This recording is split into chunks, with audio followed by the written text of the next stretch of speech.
14వ అధ్యాయం.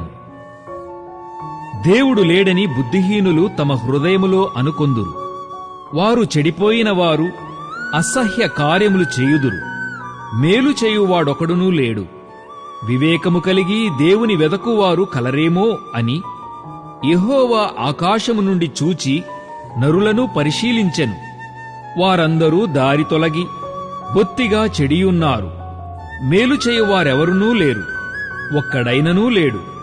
యెహోవాకు ప్రార్థన చేయక ఆహారము మింగునట్లు నా ప్రజలను మృంగుచు పాపము చేయువారికందరికినీ తెలివిలేదా? పాపము చేయువారు బహుగా భయపడుదురు. ఎందుకనగా దేవుడు నీతిమంతుల సంతానము పక్షమున ఉన్నాడు. బాధపడువారి ఆలోచనను మీరు తృణీకరించుదురు. అయినను యెహోవా వారికి ఆశ్రయమై ఉన్నాడు. సియోనులో నుండి ఇశ్రాయేలునకు రక్షణ కలుగునుగాక. యెహోవా చెరలోని తన ప్రజలను రప్పించునప్పుడు యాకోబు హర్షించును, ఇశ్రాయేలు సంతోషించును.